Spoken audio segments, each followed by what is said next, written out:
Me llamo Paltin Notara. Soy descendiente del gran duque Lucas Notaras, último canciller del Imperio Bizantino en el momento de su caída, hace más de 500 años.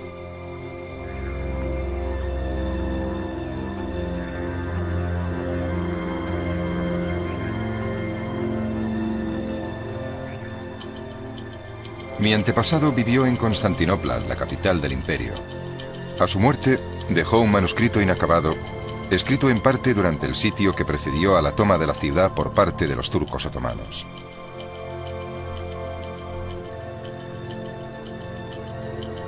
Se trata de una especie de ensayo que recuerda la historia del Imperio Bizantino desde su fundación hasta su caída. Cuando mi antepasado termina sus escritos, tiene la impresión de su cercano final, que se confunde con la desaparición de una civilización. Mi viaje sigue las huellas de la civilización bizantina y lo emprendo también en recuerdo de ese antepasado. Pero sobre todo porque Bizancio, después de haber vivido 11 siglos, parece casi olvidada. La ciudad en la que desembarco ha tenido con el correr del tiempo 3 nombres: Bizancio, Constantinopla y actualmente Estambul, símbolo de la Turquía moderna.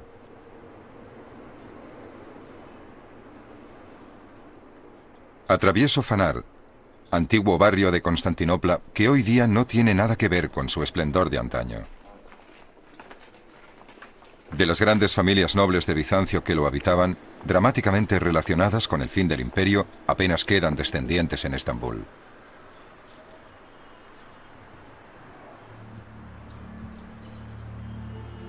En sus escritos, mi antepasado menciona a menudo esta iglesia, San Juan, una de las más antiguas de la ciudad.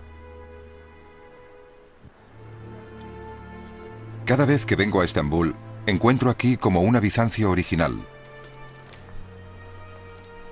Además, mi antepasado, el gran duque Lucas Notaras, venía aquí a recogerse durante el sitio otomano de mayo de 1453.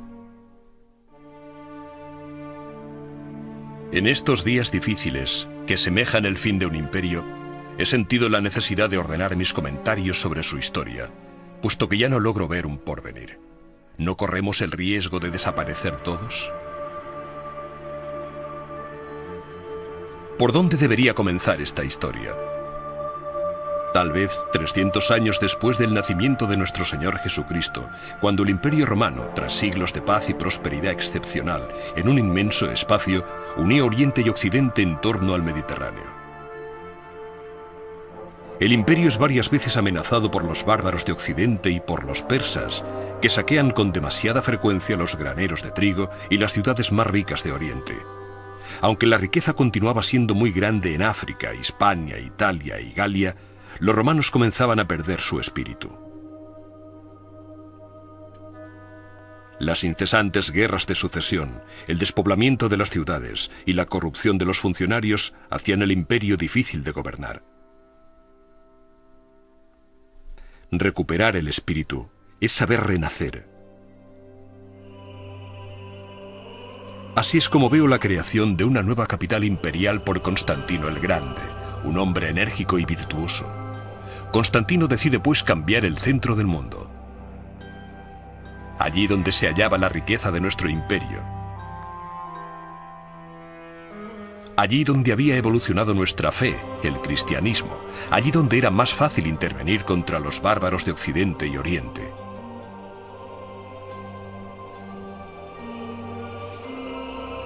Ahora, mientras aprovecho uno de los raros momentos de tregua que nos dan los turcos para poner en orden estos comentarios con la ayuda de mi hija Ana, me acuerdo de la forma en que Dios guió la elección de Constantino.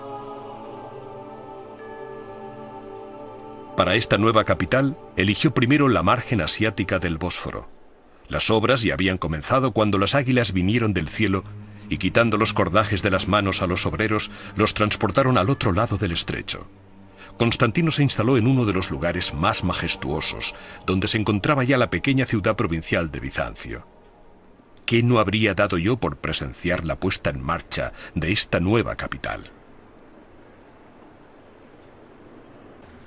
El Cuerno de Oro y el Bósforo constituyen un lugar mítico que siempre ha excitado la imaginación de los viajeros. Contemplar Asia desde Europa es como un llamamiento hacia Oriente, hacia un más allá donde todo parece posible. Como Lucas, tengo la sensación de que Constantino el Grande, al elegir este emplazamiento, asumió un sentimiento de renovación y futuro.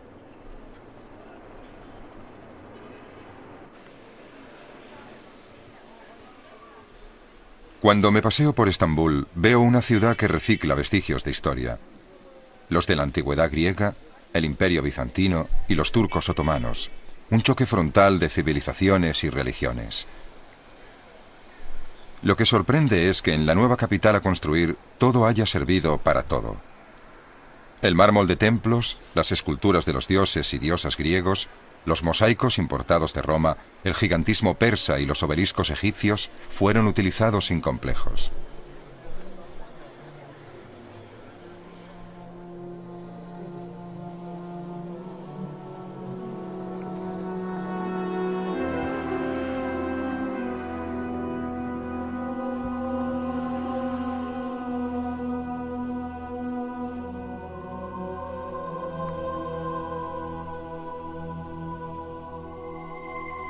Bizancio aflora bajo Estambul.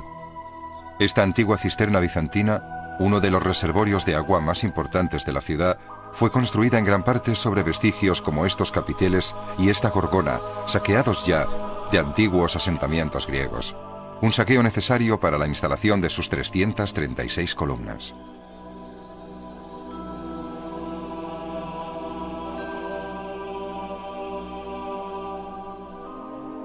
En el ánimo de Constantino, la ciudad debía, por su esplendor, ser digna de la futura casa de Dios, encarnando a la vez la continuidad con Roma.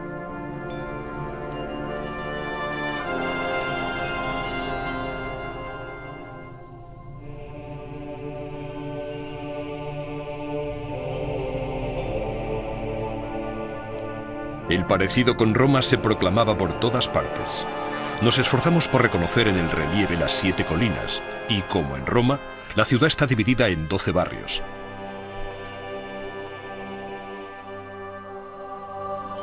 Las primeras murallas, defendidas por varias torres y un foso, debían actuar como una barrera infranqueable del imperio contra los bárbaros, persas, hunos y godos, que poco a poco lo debilitaban, inevitablemente, arriesgando conducirlo a la parálisis. Creo que jamás tan gran proyecto vio la luz en tan poco tiempo, cambiando hasta ese punto la faz del mundo. Pero en el momento de su inauguración, el 11 de mayo del año 330, la nueva capital parecía aún una inmensa obra en construcción. Era necesario prever la instalación en ella de miles de funcionarios que residían en Roma, de un grupo de senadores y finalmente de familias de patricios romanos a los que el emperador otorga gratuitamente palacios para traerles a esta nueva Roma, en adelante llamada Constantinopla, la ciudad de Constantino. Para poblar rápidamente nuestra ciudad, los juegos circenses van acompañados de distribución gratuita de víveres. Estas costumbres de los tiempos paganos no me agradan, aunque resulten útiles para canalizar la violencia popular. El emperador se dirigía a su pueblo sentado en el palco imperial del hipódromo. Un espacio enorme en el que, mediante infernales carreras de carros de 4 caballos girando alrededor de obeliscos, se representaba una parte de la vida política y de la lucha por el poder. Los equipos eran aclamados por el pueblo dividido en 2 facciones, los verdes y los azules. En el recinto del hipódromo, los 2 bandos expresaban sus deseos al emperador. Los verdes querían reformas, los azules eran más bien tradicionalistas. Constantinopla es un rápido éxito. Permite salvar el imperio, puesto que los bárbaros que no pueden tomarla se desvían hacia Occidente, lo que nos permite preservar las ciudades de Oriente y la riqueza imperial. Es pura sabiduría. Siempre he pensado que los bárbaros debieron ser domesticados por las tentaciones ligadas al dinero y el prestigio, como el nombramiento de algunos de ellos como asesores militares del imperio. Una costumbre muy vieja y sabia, pero, por desgracia, algunas veces se quedaron para ellos los territorios que tenían a su cargo. Es así como perdimos parte de Occidente y sobre todo Roma en 476. Lo que para nosotros no solamente fue un desconsuelo, sino también una confirmación de la buena elección hecha por Constantino el Grande. El Cuerno de Oro y el Bósforo se unen a la sombra de Santa Sofía, que sitúa la geografía y la historia de Oriente en Occidente y la de Bizancio en Estambul.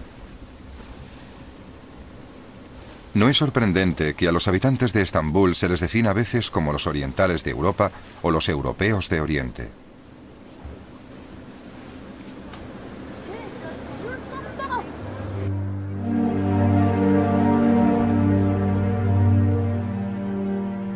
Los sucesores de Constantino el Grande han continuado su obra reforzando la administración del imperio y consolidando las defensas de la nueva capital.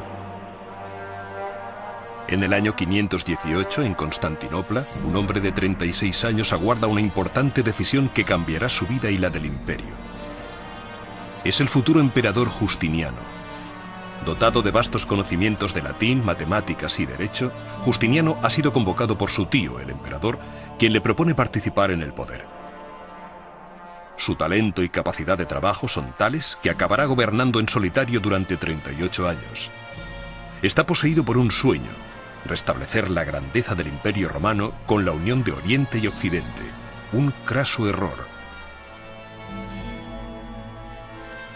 ¿Por qué un craso error?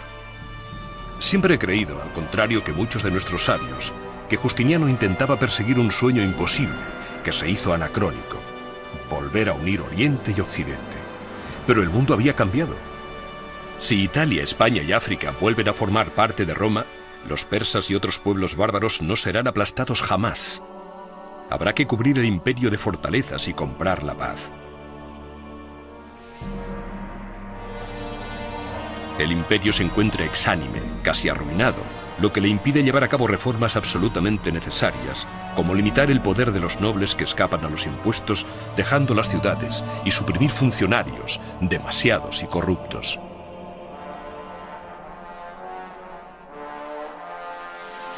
Las incesantes guerras van acompañadas de asedios terribles.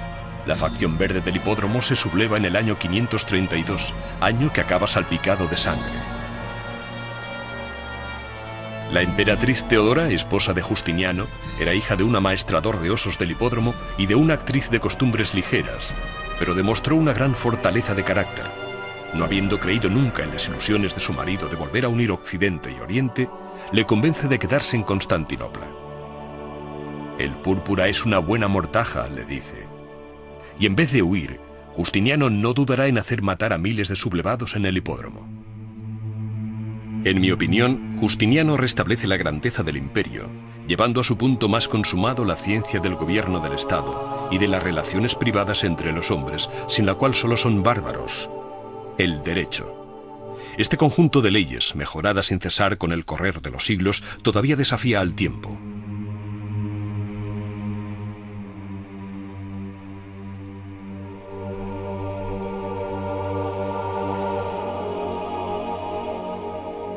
El fasto de su reino también lo he visto en Ravenna, Italia, antigua capital del imperio, como lo había sido Roma. Allí reside él a menudo, devolviéndole su brillo imperial. Para Justiniano, Ravenna, a la que tanto amaba, era el símbolo de las reconquistas en Occidente.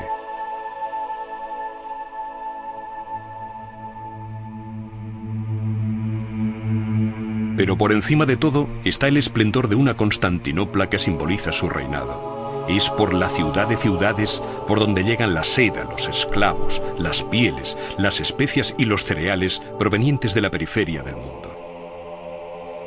El incendio de la antigua gran iglesia de la ciudad durante la terrible insurrección de 532 anima a Justiniano a hacer construir la iglesia más imponente del universo: Santa Sofía.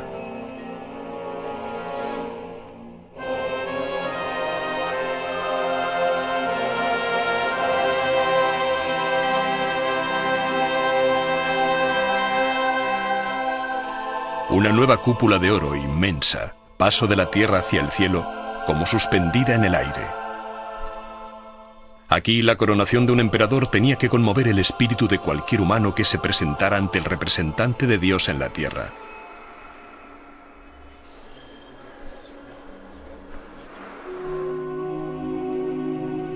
Uno de los más grandes peligros que pueden existir son las batallas que tienen por campo el espíritu de los hombres. mucho más importantes que las que libramos en Oriente contra los persas o en otros lugares.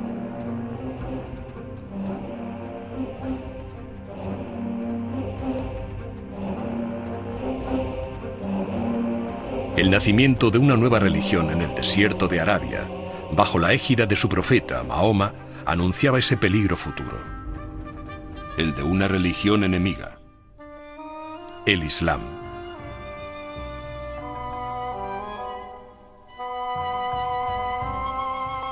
Los seguidores de esta nueva creencia pretendían conquistar el mundo en nombre de su fe.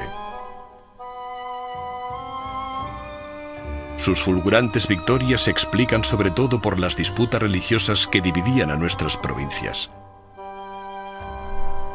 Los pueblos conquistados pensaban que con los árabes serían mucho más libres para practicar su culto herético.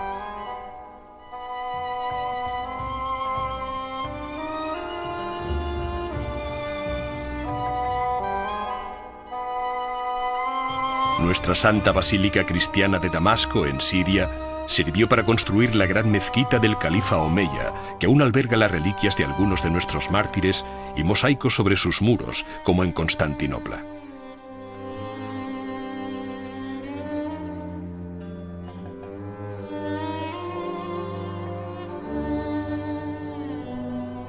En 674, los árabes llegaron con su flota a las puertas de Constantinopla, a la que atacarían varios años seguidos.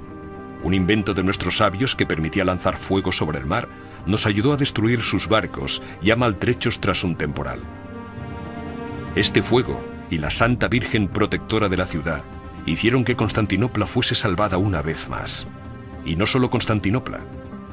Nuestras murallas también vencieron la ola del Islam que iba a engullir a la cristiandad, algo que la ingratitud de los occidentales olvida siempre. Ya no existía el África romana, y ciudades ricas como Alejandría, Damasco y Antioquía estaban en manos de los musulmanes. Su imperio de mercaderes se oponía al nuestro, un imperio de grandes propietarios, de pueblos fortificados, de funcionarios y nobles unidos para gloria de nuestro emperador. El proyecto inicial de Bizancio fue la reconstrucción del Imperio Romano. Tras la conquista árabe, la frontera religiosa obstruirá ese espacio.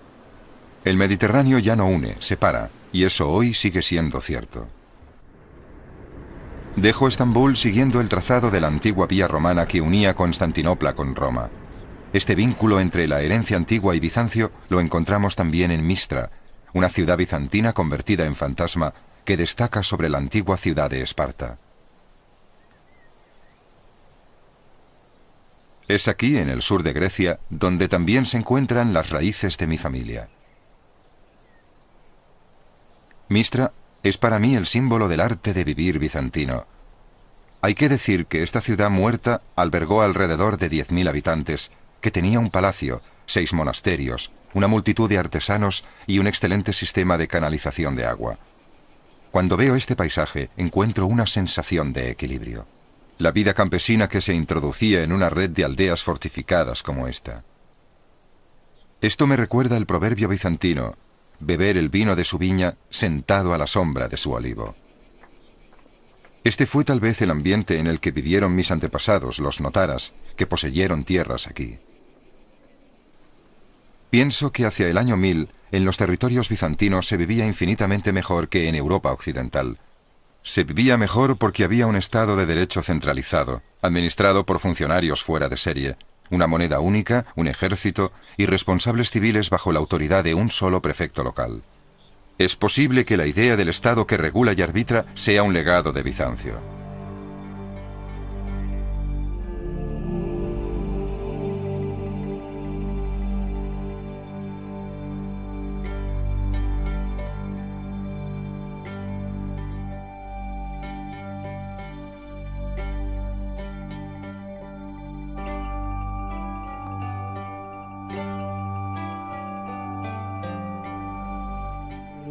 Hemos ironizado mucho sobre los bizantinos y sus discusiones interminables sobre el sexo de los ángeles. Hablando seriamente, el ángel bizantino es para mí el símbolo de este estado religioso. Este ángel es el pasador entre la tierra y el cielo, entre la ciudad de Dios y la ciudad de los hombres. El emperador bizantino es como el ángel, mitad hombre y mitad Dios, representante de Dios en la tierra, como dijo Lucas en los Evangelios. La Casa de los Notaras contribuyó a establecer las rutas marítimas cuando Constantinopla se convirtió en su centro. Los impuestos afectaban a las mercancías procedentes de las ciudades árabes y de los imperios no cristianos del otro extremo del mundo, como este país llamado India. Las mercancías llegan también a las nuevas ciudades de Occidente. Por ello, necesitábamos imperiosamente conservar las costas de Dalmacia y las comarcas de más allá, un laberinto de territorios y lenguas que siempre hemos tenido muchos problemas para confederar, ya que las invasiones de bárbaros y nómadas de toda índole y los ataques árabes los hacían inhóspitos y peligrosos. Por otra parte, mi familia siempre supo evitar estos territorios, teniendo la sensatez de nunca instalarse allí.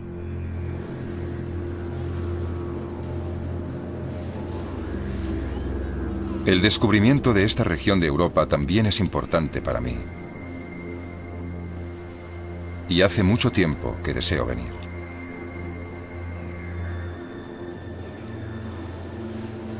Estoy convencido de que la historia de Bizancio es fundamental en las recientes convulsiones de esta parte de nuestro continente. ¿Qué nos evocan los Balcanes? Barreras y más barreras. Barreras de lenguas, de religiones, de culturas y de etnias, de modos de vida. Barreras que conducen a la guerra, a las deportaciones, a las invasiones, y eso hasta un periodo muy reciente.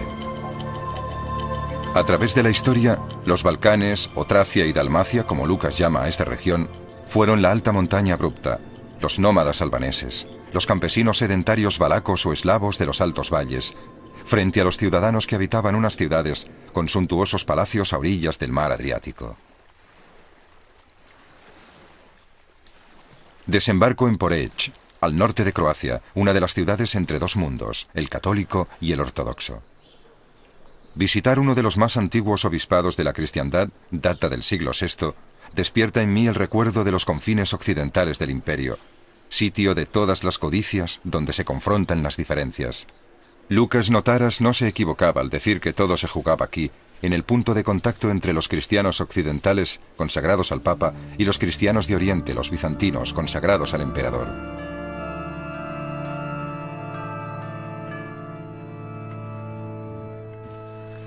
A veces los peores enemigos son nuestros parientes. Me refiero a los cristianos de Occidente. Desde la creación de Constantinopla, los papas de Roma tuvieron por misión cristianizar a los bárbaros de Occidente y apoyar el único imperio cristiano legítimo, nuestro Imperio Romano. Pero esos papas estaban cegados por las preocupaciones del poder, mientras que nuestro único emperador podía enorgullecerse de gobernar a los hombres en nombre de Dios. En el año 800 tuvo lugar un acto funesto, nada menos que durante las fiestas del nacimiento de Cristo. El Papa, utilizando una estratagema indigna, coronó a Carlomagno en San Pedro de Roma con el título de Emperador Romano de Occidente. Puso la corona en la cabeza de Carlomagno, sorprendiéndole y situándole ante el hecho consumado. El Papa creó un usurpador robándonos el título de Emperador de los romanos. Y ahí es donde sitúo yo el comienzo de la disminución del prestigio de nuestro imperio en Occidente.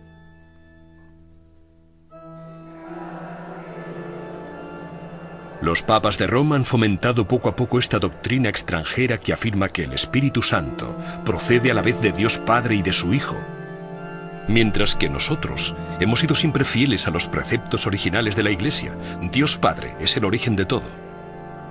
Es así como, con el correr de los siglos y los concilios, nuestros puntos de vista se han ido alejando cada vez más por motivos de desacuerdo menos graves, como el pan de la comunión, el casamiento de los sacerdotes o la longitud de las barbas de los miembros del clero.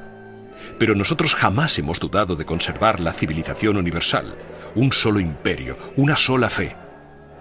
Nunca hemos dudado de la lealtad de nuestros parientes cristianos de Occidente hasta que se produjo el horror.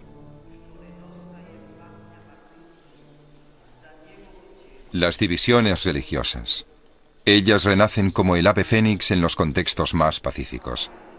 La calma de esta antigua iglesia bizantina donde se celebra el rito católico no debe hacernos olvidar que la Croacia católica y la Serbia ortodoxa se han hecho la guerra en los años 90, apenas disuelta la Federación Yugoslava.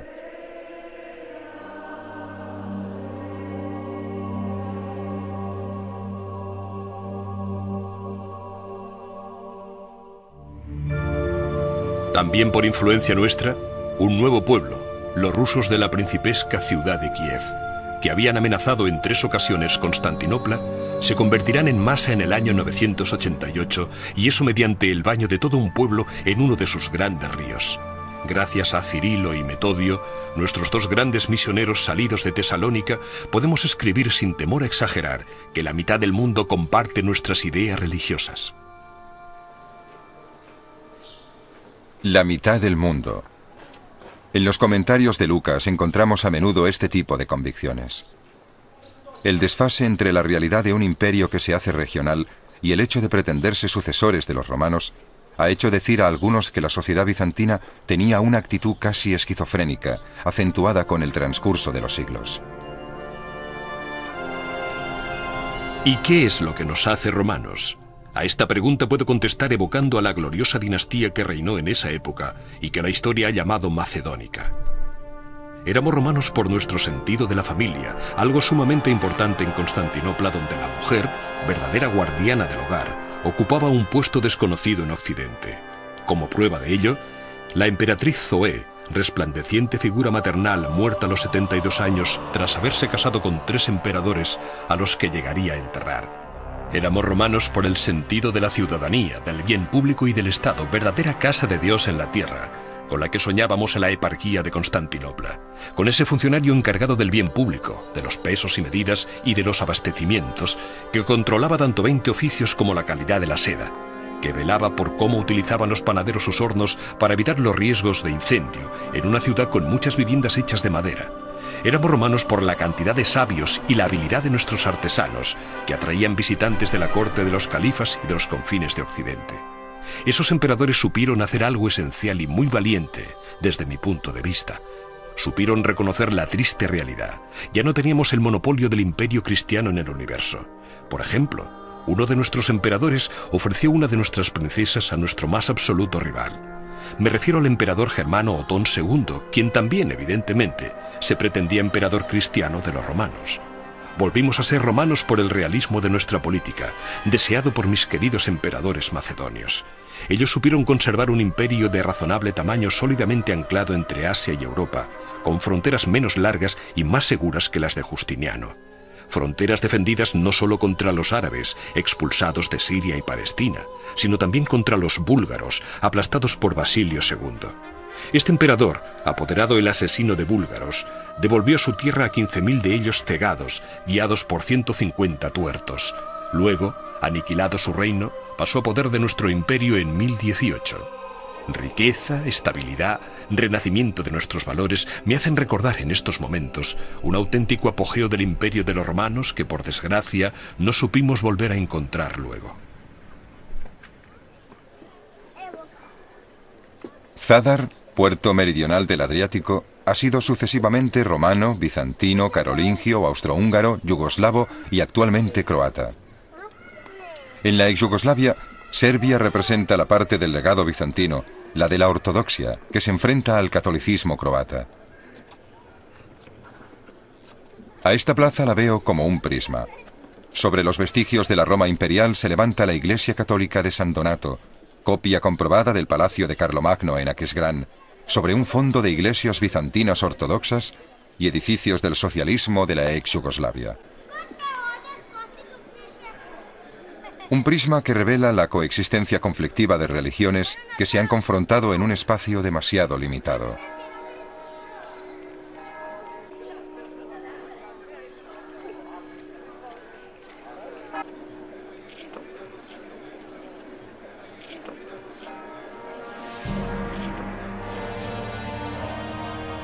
A partir del año 1000, el Papa León IX quiso dar más libertad a la Iglesia con respecto al emperador o al rey.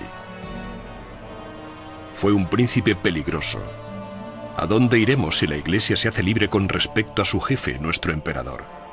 En ese conflicto, Miguel Cerulario, nuestro patriarca, quiso hacer valer su superioridad moral sobre las iglesias de Occidente como patriarca ecuménico. Pero los legados pontificios, tras varias semanas en Constantinopla, vinieron una mañana de julio de 1054 a la iglesia de Santa Sofía, y ante los fieles, que no podían creer lo que veían sus ojos, depositaron una bula sobre el altar. Una bula de excomunión contra nuestro patriarca. En ella estaba escrito que, no pudiendo soportar las inauditas injurias y los ultrajes dirigidos a la Santa Sede, se anatemizaba al patriarca y a sus instigadores.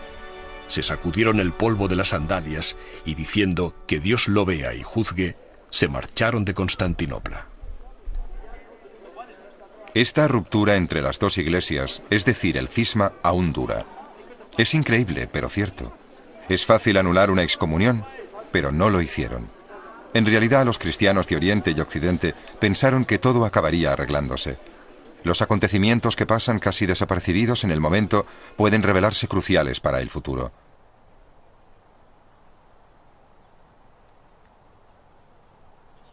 Los historiadores se han interrogado mucho tiempo sobre la utilidad de los imperios universales.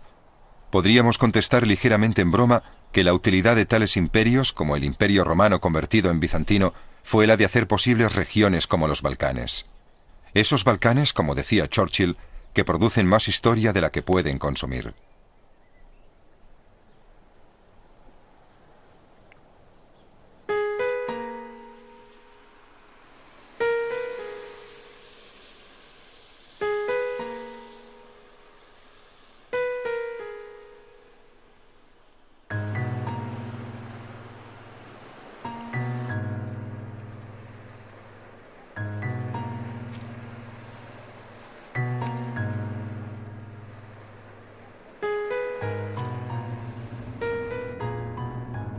Las cicatrices de la historia reciente en este oriente de Europa me obsesionaron mucho tiempo durante mi viaje.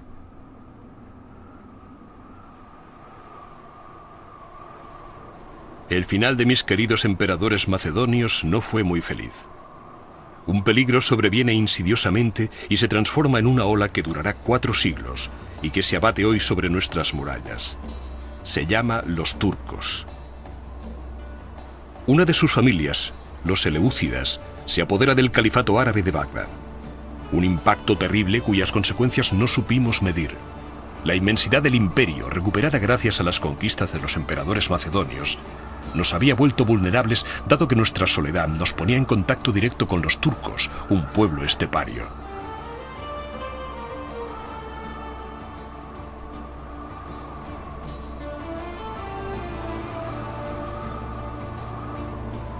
Algunas regiones alejadas se habían vaciado.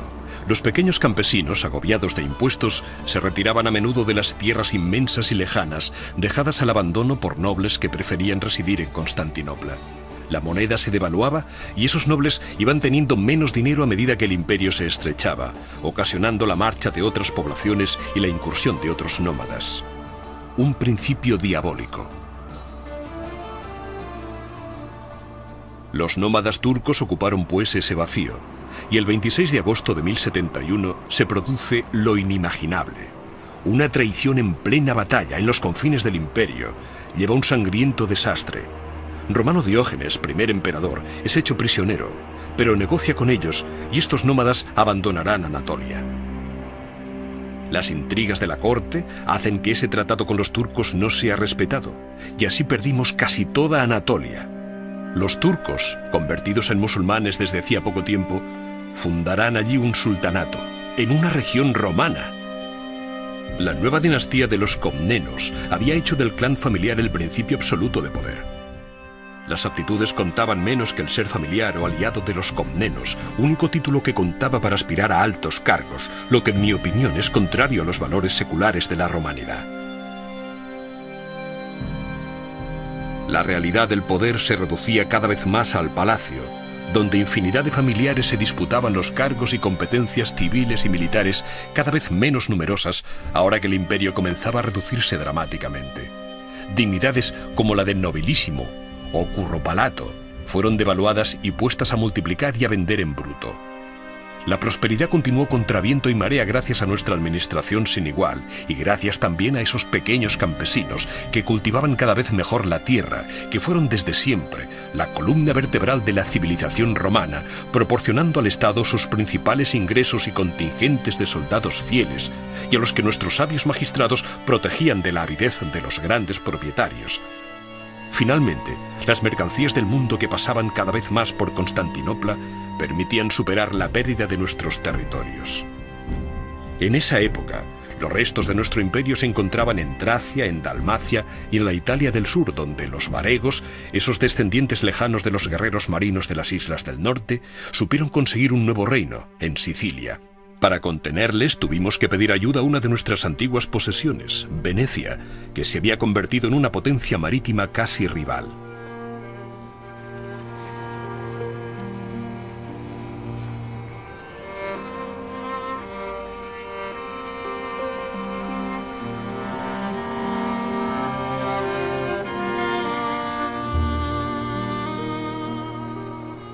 Las relaciones entre una madre y una hija no son nunca sencillas. Así es como veo las que hubo entre Bizancio y Venecia: fascinación y repulsión. Una actitud que encontré en la historia de los notaras. Fascinación, pues los notaras y otros nobles bizantinos que sienten la decadencia irremediable admiran no obstante el brillo de Venecia.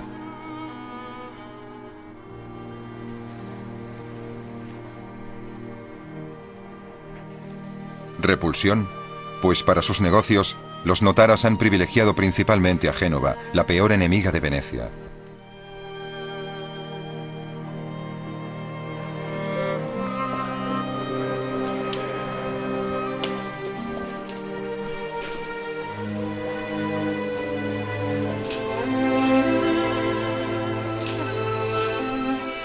Bizancio ha permanecido ajena tanto al espíritu de caballería occidental como a la evolución mercantil de Venecia.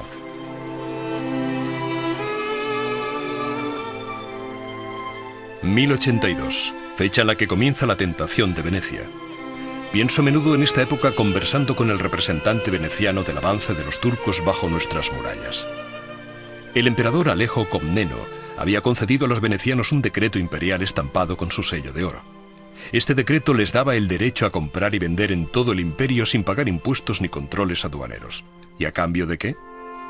De la ayuda de su flota para combatir a los normandos que nos amenazaban desde Sicilia.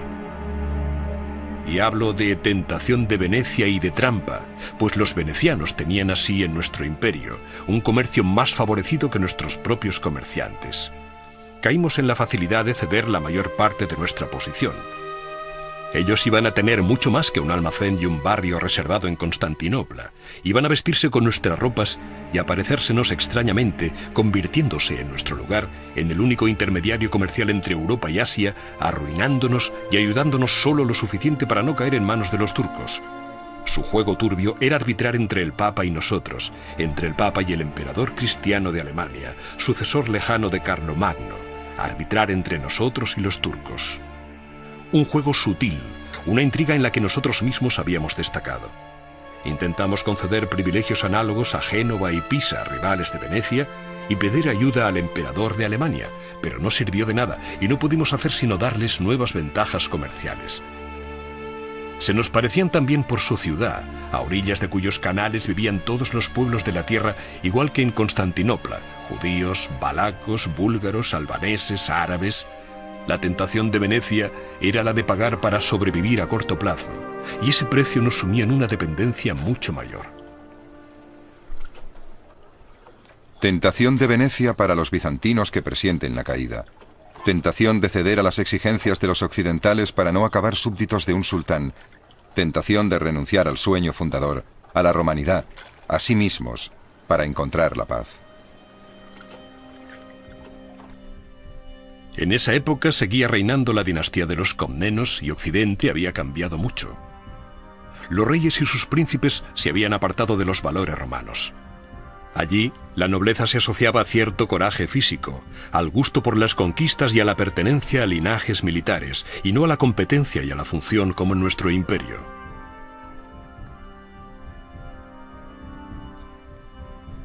La nobleza de Occidente era fuente de todos los peligros.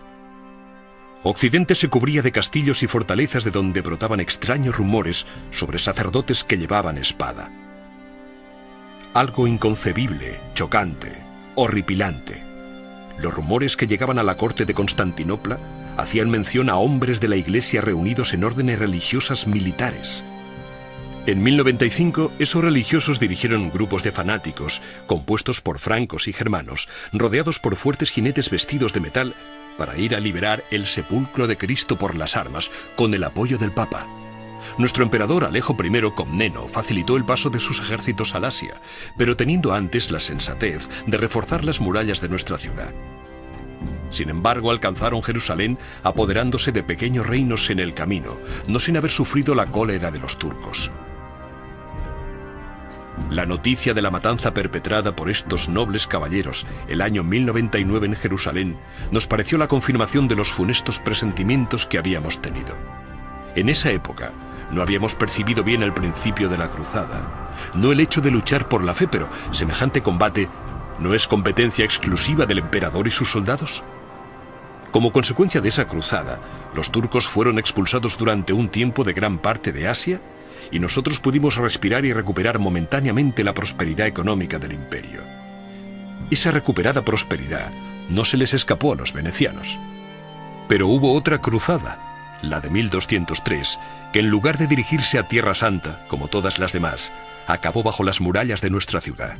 Fueron los venecianos, y solo ellos, los que con sus intrigas lograron que las naves de los cruzados, que evidentemente les pertenecían, en lugar de ir a recuperar Jerusalén, navegaran hacia Constantinopla. Además, un príncipe alemán tuvo la idea de que los cruzados podían muy bien instalar en el trono de Constantinopla a un emperador dedicado a Occidente. Tal idea no podía menos que alegrar al dogo veneciano Enrico Dandolo. Llegados ante Constantinopla, los cruzados aprovecharon las intrigas de la corte y las ambiciones del joven Alejo Ángelo para instalarlo en el trono. Pero nuestro pueblo comprendió que semejante emperador no sería más que una marioneta en manos de los latinos. Entonces los cruzados, que ya se habían acostumbrado a la suntuosidad de Constantinopla, pensaron que, después de todo, solo tenían que quedarse con la ciudad para ellos. Y en abril de 1204 fueron 3 días de saqueo como el de Jerusalén, con ríos de sangre, sed de poseer y de matanza, por parte de los que descubrían aquello a lo que nunca habían tenido acceso, aquello con lo que nunca habían tenido posibilidad de soñar. Los miembros del clero latino participaban rezando al lado de los soldados de Cristo. He ahí a donde nos condujo la tentación de Venecia. Bizancio se vengó de Venecia, inoculándole su parte de misticismo y letal sopor oriental que más tarde vencerá a los propios venecianos. Para mí, el saqueo de Constantinopla por los cruzados fue la verdadera muerte de Bizancio. La ciudad que todo el mundo deseaba no se recuperará jamás. El vínculo con la antigüedad se había roto.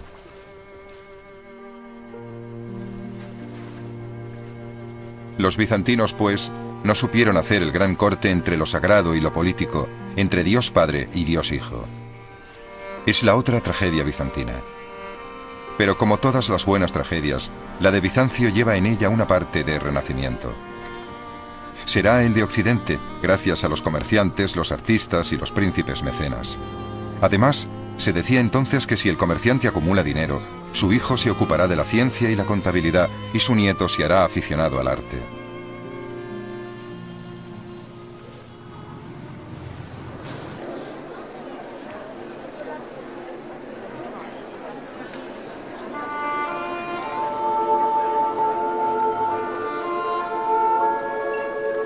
Venecia fue la genial directora escénica de Oriente en Europa, de una Europa híbrida que se libera en un decorado de inspiración bizantina. La Catedral de San Marco encierra no solo modelos arquitectónicos propios de Constantinopla, sino también una parte del botín traído aquí tras la cruzada de 1204. Tras el saqueo de los cruzados y el incendio de los santuarios, tanto los emblemas y tesoros de nuestro imperio romano que adornaban Constantinopla, como los caballos de bronce de la entrada del hipódromo, fueron erigidos en Venecia.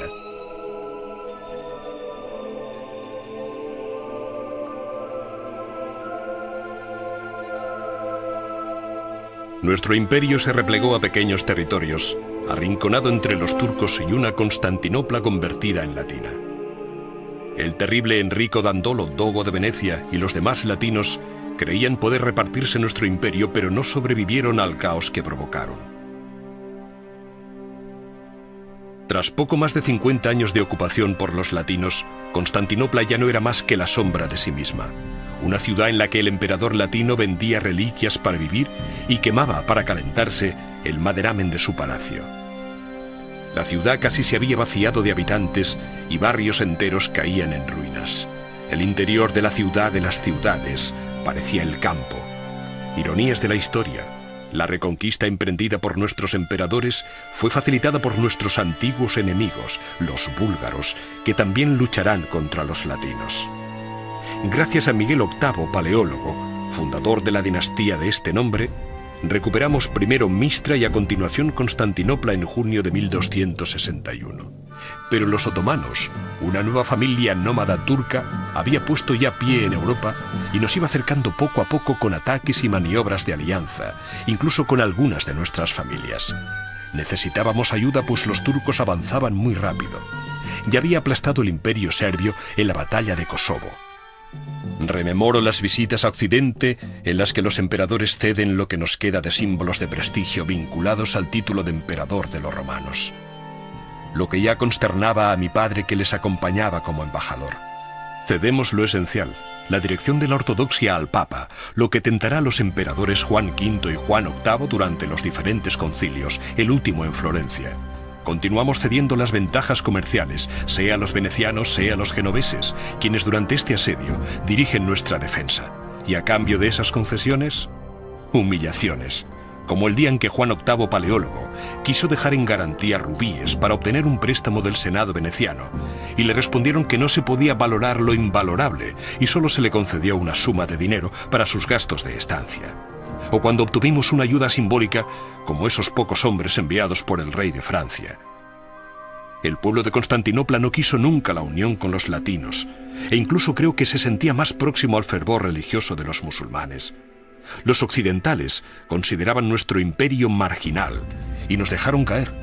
Es entonces cuando pronuncié esta frase: mejor el turbante de un sultán que la tiara del Papa, dirigida tanto a mis compatriotas como a los latinos, pues consideraba que el de la unión religiosa era, desde hacía mucho tiempo, un problema sin importancia.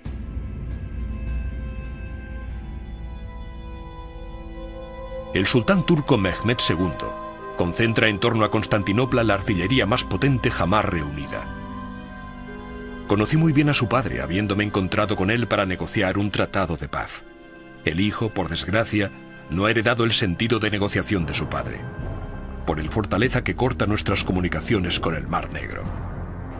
Y desde hace más de un mes ha establecido un asedio ante nuestras murallas y su artillería provoca brechas que no logramos taponar.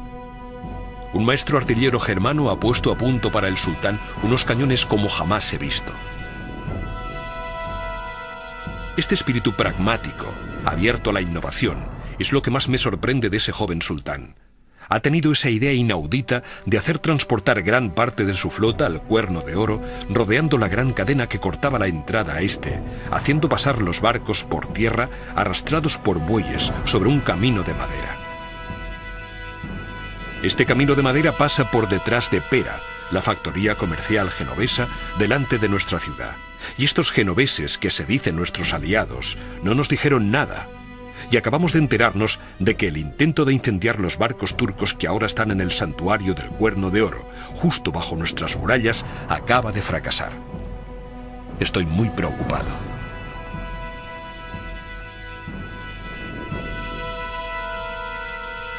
Nuestro emperador, Constantino Paleólogo, a quien sirvo, me ha convocado esta mañana para una última reunión. Nos hemos enterado por uno de nuestros espías de que las tropas del Islam preparan un gran ataque previsto para dentro de 2 días, el 29 de mayo. El Consejo ha decidido organizar procesiones por las calles mañana. Durante este día se celebrará una liturgia en Santa Sofía y recibiremos todos, el emperador, la corte y una parte del pueblo, los últimos sacramentos. No puedo evitar preocuparme por este observador veneciano. Intento negociar con él para que saque a Ana de la ciudad sitiada. Confío pues a mi hija este manuscrito. En cuanto a mi persona, el emperador y los últimos de los romanos, no sé qué nos ocurrirá cuando salga el sol del 29 de mayo de 1453 y los turcos lancen su asalto. Solo Dios lo sabe. Aquel 29 de mayo de 1453, Constantino XI, último emperador de Bizancio, cayó heroicamente en las murallas de Constantinopla, defendiendo un imperio reducido a una ciudad. Ese mismo día, Mehmed II entró a caballo en Santa Sofía, donde una multitud considerable, refugiada bajo la inmensa nave para rezar, sería degollada. La iglesia fue transformada en mezquita, pero el sultán turco perdonó la mayor parte de esa Constantinopla, que había deseado por encima de todo. Desde entonces, esta ciudad se llama Estambul. El gran duque Lucas Notaras, último canciller del imperio, fue decapitado. Anna Notaras logró llegar a Génova y seguidamente a Venecia, donde fue enterrada tras una larga vida.